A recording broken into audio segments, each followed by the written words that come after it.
안녕하세요. 네, 안녕하세요. 네. 안녕하세요.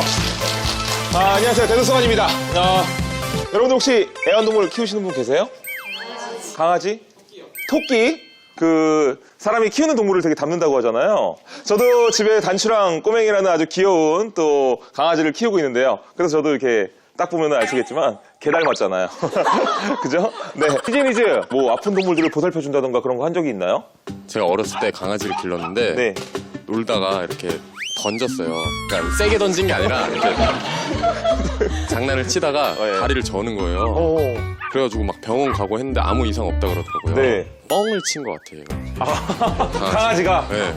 근데 이거는 참 애매한 게 보살폈다라기보다는 자기가 자초해놓고 자기가 치료해준 거죠. 오늘 모실 이분은 친절이 엄청나신 분이에요. 동물의 삶을 연구하다 수의사 오석헌님을 모시겠습니다. 안녕하세요. 안녕하세요. 네. 반갑습니다. 수의사 오석헌입니다. 네. 정말 수의사 맞으신 거죠? 그럼요. 아, 네, 그죠? 네, 아니, 막 수술도 막 하시고. 물론입니다. 그죠? 너무 해맑은 얼굴이셔서 스스로 한다기보다는 약간 뭔가 저 어렸을 때 굉장히 잘생겼던 우리 학교 선생님이 생각나거든요. 그죠? 여기 오신 분들은 반드시 거쳐야만 하는 코너가 있습니다. 초대 멘토의 과거를 낱낱이 캐내는 시간. 수의사 오석헌. 그는 누구인가? 그의 어릴 적 꿈은 선생님. 어찌나 선생님이 하고 싶었던지 혼자 공부할 때도 이건 이렇게 하니까 이렇게 하는 거야. 요랬던 학생 오석헌. 혼자서도 되게 잘 노셨어요. 그죠? 네. 동물병원이란 개념조차 그리 흔치 않았던 시절 동네에서 쥐약 먹은 강아지가 고통스럽게 죽은 모습을 보고 동물을 치료해주고 싶다는 마음을 갖게 되고 수의학과에 입학. 방학을 이용해 농촌의 동물들을 보살펴주는 봉사활동을 다니다 수의 본과 2학년 때 야생동물 소모임에 참여하여 야생동물 탐사에 나섰습니다. 야, 이 말은 그러니까 하라는 공부 안 하고 산과 들로 막 놀러 다니다는 얘기 아닙니까? 네. 뭐 꼭 그런 건 아니에요. 그런 건 아닌가요? 네. 하여튼 뭐 자세한 얘기는 좀 이따가 나눠보도록 하고요. 대학 졸업 후 대학교 부속병원에서 근무를 하게 됐지만 국내에는 아직 연구가 부족한 야생동물에 대한 공부를 하기 위해 미국 유학을 준비하던 중 대형 동물원에 수의사 공고를 보고 갈등하다 에라이 뭐 어차피 떨어질 거 면접이나 한번 보자 라고 응시했다가 덜컥 합격! 대형 동물원 수의사 합격이 엄청 힘들다고 하던데 진짜 그런가요? 합격이 힘들다기보다는 네. 사실 TU가 별로 없습니다. TU가 별로 안 나오는구나. 실력도 중요하지만 또 운도 좀 졸업하는 시기랑 네. 좀 맞아야 되기 때문에 자리가 나야지만 들어갈 수 있는 그쵸. 곳이군요. 와. 200여 종, 2,500여 마리의 동물들을 돌보던 동물아빠 오석헌. 하지만 애비도 몰라보는 동물들에게 채이고 물리고 찔리고 할킹까지 나가는 일도 다반사. 그래도 동물들의 복지와 보전, 연구활동까지 게을리하지 않았다는데요. 그러다가 자신의 꿈을 이루기 위해 과감하게 퇴사를 결정. 현재 강아지, 고양이는 물론 특수동물들을 진료하는 의사로 또한 아직 이루지 못한 야생동물 연구라는 꿈을 향해 나아가고 계십니다. 그만큼 야생동물들을 굉장히 좋아하시고 특수동물들도 좋아하시는데 대학교 때 야생동물 소모임도 하셨잖아요. 네. 그죠? 그럼 이 모임이라는 게 이제 뭐 야생동물을 막 생포해서 유전자 연구를 하고 막 이제 이걸로 막 세계 정복 막 이런 거 노리고 이런 거 아니에요? 네. 그 모임은 사실 이제 본과 2학년 때 이제 같은 동기들하고 이제 한 달에 한 번씩 야생동물들을 이제 찾아가서 탐사하는 그런 모임이었어요. 실제 야생동물을 직접 관찰하기는 굉장히 어려운 일이에요. 네네네. 대부분 흔적들을 찾죠. 네. 뭐 집터라든지 뭐 나뭇가지에 있는 털, 뭐 특히 이제 가장 흔한 거는 이제 발자국이나 분변 이런 것들 체크하면서 어떤 아이 건지 뭐 영역들 체크하고 네. 뭐 이런 것들을 사실 제일 많이 했고요. 저쪽에 딱 보고서 똥이 이쪽 24km 반경 내에 너구리가 사는구만. 이런 거죠. 맞아요. 국립공원 관련된 분들이랑 같이 동행하면서 네. 뭐 일반인 분들한테 공개되지 않은 그런 루트를 따라서 다니고 네. 뭐 지리산에 있을 때는 뭐 반달가슴곰의 자취 이런 거 찾아다니고 그거 진짜 재밌으셨겠어요. 근데 좀 위험하진 않나요? 멧돼지 같은 거라든지 이렇게 좀 사람을 공격하는 것도 있잖아요. 거의 그럴 가능성은 없다고 보시면 되고요. 정말 운 좋으면은 메토끼, 고라니, 네. 뭐 정말 운 좋으면 그 정도 볼 수 있고 네. 뭐 사기라든지 뭐 오소리 이런 애들은 사실 낮 시간에 네. 관찰하기 굉장히 어렵습니다. 주로 밤에 활동하는 애들이라서. 잊지 못할 귀중한 뭐 경험들 되게 많이 하셨을 것 같아요. 네, 한 번은 특별 탐사라고 해서 일반인한테 공개하지 않은 동굴을 네. 들어갔습니다. 정말 깜깜하죠. 우선 헤드라이트라든지 손전등 키면서 한참을 들어갔는데 그 박사님께서 이제 다 함께 모든 라이트를 다 끄자는 거예요.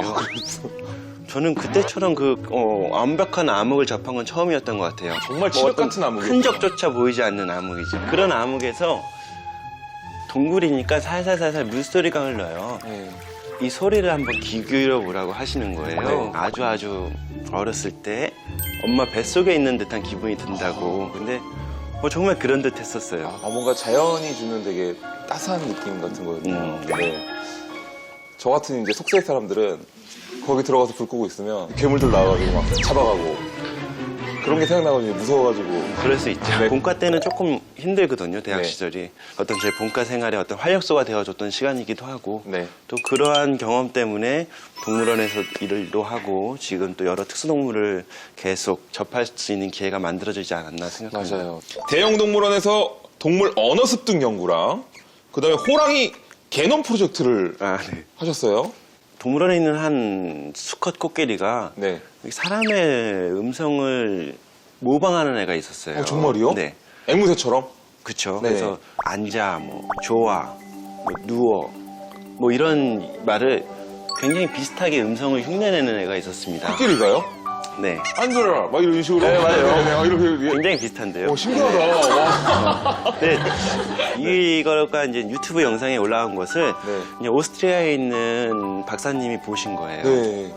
네, 그 부분이 이제 인지생물학을 공부하시는 분인데 지금 어떤 동물들, 사람들이 어떤 언어를 학습하는 원리에 대해서 지금 연구하고 있는데 요 코끼리에 대해서 관심이 많다. 그래서 네. 오스트리아에 있는 박사님 한 분하고 독일에 있는 남자 박사님 한 분, 두 박사님이 한국으로 오셨죠. 제가 그때 느꼈던 거는 단순히 코끼리가 사람의 소리를 흉내낸다라는 그런 어떤 흥미로운 거를 넘어서 네. 이분들은 어떤 사람의 어떤 언어 습득 능력에 대한 원리를 이걸 통해서 한번 밝혀보고자 했다고 하는 그런 어떤 생각의 전환점 네. 이런 것들에 대해서 되게 높이 평가했고 네. 저에게도 좋은 어떤 영감이 될 수 있었던 기회였습니다. 멋지네요, 뭔가. 네. 이렇게 사람 음성을 굉장히 정확하게 흉내내는 거는 굉장히 특이한 사례인 거죠. 특이한 사례였던 거죠. 걔 입장에서 이제 성대모사 하는 거죠. 그렇죠. 친구들한테 개인기로. 야, 잘 봐라. 우리 사육사. 앉아. 이러면 이제 코끼리들이, 맞아, 저렇게, 맞아, 딱 전에. 그 호랑이 개놈 프로젝트는 어떤 건가요? 한국 호랑이 개놈 프로젝트 같은 경우는 굉장히 큰 프로젝트였어요. 네. 그래서 참여하는 연구소만 한 20개 정도 되는. 연구소만 쓰는 네. 네. 네이처 커뮤니케이션즈라고 하는 네이처의 자매지의 논문 투어가 됐고요. 목적이 뭔가요? 멸종위기 동물에 대한 네. 어떤 유전체를 확실하게 해독한다라는 거였고요. 네. 또 하나는 어떤 진화론적으로 같은 분류이긴 하지만 종이 나눠져 있는 아이들끼리 어떤 식의 유전자들의 변화가 있는지 이런 것들에 대한 연구였습니다. 그래서 또 기초 연구라고 생각하시면 될 것 같아요. 수의사라는 직업을 가지려면 일단 수의과 대학에 들어가야 되는 거죠? 그렇죠, 현재는. 지금 국내는 6년제로 6년제예요? 학제가 네. 구성되어 있어요. 그래서 앞에 2년은 수의외과 2년. 그래서 네. 보통 기본적인 교양 과목이나 네. 기초과학 분야에 대해서 공부하게 되고요. 네. 수의 본과에 올라와서 네. 4년 동안 실제적으로 이제 수의학적인 지식에 대해서 공부를 하게 되죠. 수의대를 졸업하면은 이제 국가고시를 응시할 수 있는 자격이 주어집니다. 그래서 국가고시를 통과해서 네. 수의사 면허증을 발부받아야지만이 그때부터 이제 수의사로서 무언가를 할 수 있게 되죠. 아, 그렇군요. 난이도가 좀 높은 편인가요? 국가고시의 난이도는 그렇게 높지는 않습니다. 다른 의사라든지 네. 다른 국가고시도 마찬가지고 보통 합격률이 한 80에서 90% 정도. 그 정도 되는. 수의사 면허증을 딴 다음에 그다음에 이제 의대처럼 혹시 인턴이나 레지던트 이런 생활도 하는 건가요? 아직 국내에서는 시스템 체계가 확 잡혀 있지는 않습니다. 네. 기본적으로 인턴이나 레지던시를 한다라는 거는 전문의를 따기 위함인데 네. 국내 수의 임상과 관련돼서 네. 전문의 제도가 아직 마련되어 있지가 않거든요. 대신에 몇몇 대학에 있는 부속동물병원 같은 데서는 자체적으로 인턴이나 레지던시 그런 과정을 운영하고 있습니다. 네. 근데 전문의가 아직은 없지만 지금 이제 많이 만들어지고 있어요. 그래서 사실 지금 수의 안과 전문의 같은 경우는 국내에 지금 만들어져 있습니다. 수의 안과 전문의. 네, 그리고 네. 또 수의 피부과 전문의도 지금 굉장히 열심히 만들고 있고 점점 여러 분야의 전문의들이 생기겠죠. 네. 수의사가 되면 이제 어디서 일을 할 수 있게 되는 건가요? 전체 한 30% 정도가 이 임상 쪽에, 진료 쪽에 종사를 하고 계시더라고요. 그야말로 이제 동물병원이라든지 이런. 그 30% 중에서 소동물 인상, 이제 반려동물 인상이 한 70% 정도 통계가 나왔더라고요. 그 다음이 이제 공무원 쪽. 아, 공무원이 있군요. 네네. 농림수산부라든지 네. 농림축산검역본부 이런 국가단체에서 일하는 공무원들이 가장 많으시고요. 네. 그분들이 한 10% 좀 넘게 차지하고 계시더라고요. 네. 농림축산검역본부라는 곳이 좀 궁금한데요. 동물 질병에 대한 네. 어떤 검역이라든지 방역 업무가 가장 주된 업무일 겁니다. 네. 어떤 축산 가공품, 네. 어떤 동물과 관련되어 있는 것들은 끝까지 다 수의사가 다 따라간다라고 생각하시면 그래요? 돼요. 그래서 축가공품이라든지 네. 유제품이라든지 이런 식품에 대한 검수 네. 이런 역할들도 하게 그런 되죠. 부분들도 다 네. 수의사들이 하는 거군요. 네. 뭐 위생관리라든지 이런 것들도. 그렇죠. 네. 네. 동물원에서 이제 여러 가지 이제 야생동물이나 특수동물들을 많이 이제 다뤄보셨을 거잖아요. 네. 어떤 애한테 가장 정감이 가던가요? 처음 갔을 때 네. 사실 다 신기했어요, 동물원이. 근데 몇몇 애들은 조금 호감도가 좀 안 가더라고요. 어떤 애들인가요? 특히 좀 굉장히 큰 아나콘다나 이런 큰 아나콘다. 아니, 아나콘다 얘기해 주셨는데, 아나콘다 엑스레이 찍을 때 몇 번에 나눠서 찍는다고요? 한 7, 8번이 나왔어요. 7, 8번 나눠서 찍었다는데. 네, 좀 시간이 좀 많이 지나니까 각각의 매력을 느껴서 사실 어느 하나 다 정이 안 가는 동물이 없었어요. 네. 네. 그래도 그 중에 하나를 꼽는다라고 하면 저는 이제 원숭이 있죠. 아, 원숭이. 아, 원숭이들을 좋아하시는군요. 네.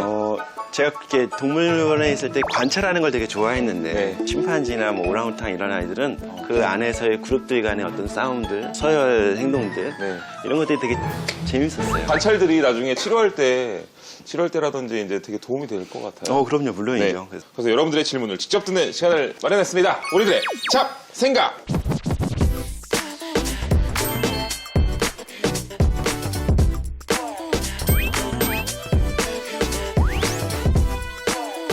우리 오석헌 원장님한테 질문 드릴 기회를 드릴게요.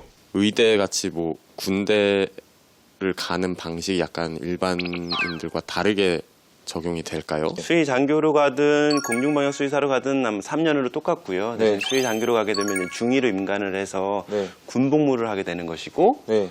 그렇지 않은 경우에는 공중방역 수의사로 각시 군에서 네. 이제, 일을 하게 되죠. 아, 그래서 대체 이제- 복무가 가능하다라는 게 네. 어떻게 보면 남학생들한테는 큰 장점이 될 수 있지 않을까 생각합니다. 아, 저는 수의장교가 좀 궁금해요. 네. 대부분은 어떤 식품, 네. 검수 쪽에 그러니까 많이 하고요. 군견을 뭐 이렇게 진료하고 그런 게 아니라. 근데 네. 군견진료소로 이제 배정받는 수의사들도 있죠. 네. 그 친구들 굉장히 운이 좋은 친구들이고 네. 대부분 검사하는 장병들이 것들을 먹는 수의사가 여러 가지 축가공품들에 대한 검수를 다 수의장교들이 하게 되죠. 초임 연봉은 어느 정도 되나요? 1년차 연봉이 한 2,400 정도 된다고 보시면 돼요. 임상 쪽이라고 한다라고 네. 하면은. 그리고 뭐 기업체라든지 이런 쪽으로 취직을 하면 좀 더 되겠죠. 그리고 또 이제 공무원으로 많이 가시는데 네. 보통 수의사들이 공무원 발령받으면 7급으로 처음에 발령받게 되는데 네. 그냥 7급 공무원에 준하는 월급을 받는다라고 생각하시면 되고요. 개원하는 경우에는 사실 능력에 따라서 천차만별이라고 생각할 수 있죠. 네. 잘 버시는 분들은 굉장히 잘 버시고요. 네. 못 버시는 분들은 그냥 힘든 경우도 있고. 월급쟁이나 할 거리라고 하는 분들이 아, 있을 그렇구나. 만큼 네. 사실 능력에 따라서 개인 병원은 차이가 크다고 생각이 들어요. 수의사가 되려면 뭐 특별히 준비해야 될 것이 있을까요? 라고 하셨네요. 보통 수의대 학생들 대부분 동물 좋아해요. 아, 그래요? 다 동물을 키워봤고 네. 또 동물과 관련된 만화책들도 많이 나왔거든요. 그걸 대부분 다 소장하고 있고 네네. 한 반 이상은 소장하고 있어요. 수의사 만화책들을. 네. 그래서 저도 소장하고 있는 게 있는데 네. 저는 야생동물 수의사의 이야기가 담겨있는 만화책을 소장하고 있어요. 압니다, 그 책. 아, 저도 읽었어요. 네. 굉장히 멋진 사람이었어요. 한동안 제가 동물원에 있을 때 멘토로 여기고 싶을 만큼 되게 멋진 수의사였어요. 네. 재학 시절에요. 가장 어려웠던 과목이 있습니까? 다 어려웠지만 네.